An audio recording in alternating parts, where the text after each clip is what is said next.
It's finally on shore, but it's going to be a long night for those folks living up in the Panhandle. Yeah, I can't tell you how many videos I've seen from up there of power transformers being blown out because of the storm tonight, Stu. We've got landfall that happened here at about 10 minutes after the 11 o'clock hour, 10 miles southwest of Perry, Florida there. As a Category 4, the winds were 140 miles an hour and the pressure dropped down to 938 millibars. From here on, the pressure is going to go up and the wind's going to come down. The center of circulation now is almost due east of Tallahassee, and in that corridor right there, these are pretty rare. This is an extreme wind warning now that is in play east of Tallahassee up towards Valdosta, and the winds, as we showed you on the radar, are pretty intense, anywhere from 110 to about 130. And the other remarkable statistic here is two things, actually. We've got tropical storm warning still in play all the way down towards the Keys and then up towards Atlanta. Just south of Atlanta, we have a hurricane warning. So it's not for the city of Atlanta, but it's pretty close. Let's take a look now at I-10. There's the eye of the storm right there. Let me show you some of the winds. 120 mile an hour winds now approaching I-10. You don't see that every day. And then on the backside of it, still punching 85 to about 100 mile an hour winds. Closer to home here, wanted to show you the wind field. There's a good reason why we have tropical storm warning still in play down south. Huge wind field here. We've been talking about that down the last couple of days. We had a tornado warning, was just lifted for us. Here's what we're watching now.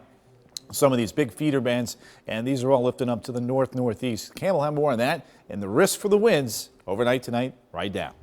We're still dealing with some pretty substantial winds out there. Here is a look at some of those sustained winds that we are contending with out this evening. Sustained winds coming out of the southeast at about 25 to 40 miles per hour. They're coming out of the southeast, pretty strong out. These are a look at the sustained winds. Now let's take a look at the recent wind gusts. So gusts over the last hour, you can see 51 mile per hour wind gusts in Sanford, 52 in Leesburg, winds of 47 miles per hour in Melbourne. And that, of course, has delayed a couple of flights here at OIA.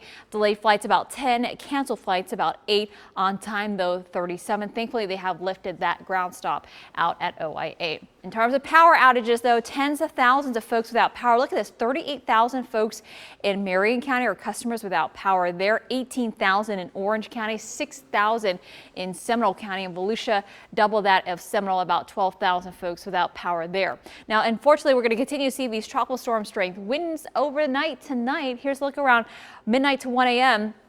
Still looking at winds of around 50 to 60 miles per hour, but notice they do gradually die on down. These are wind gusts now. They do gradually ease off as Helene lifts north away from us. So by the time we get into daybreak tomorrow morning, winds about sustain about 15 to 25 miles per hour. And then as we go into late tomorrow evening, look how the winds are just nice and a lot slower, about 10 to 20 mile per hour wind gusts as we go into tomorrow evening. So improving conditions there.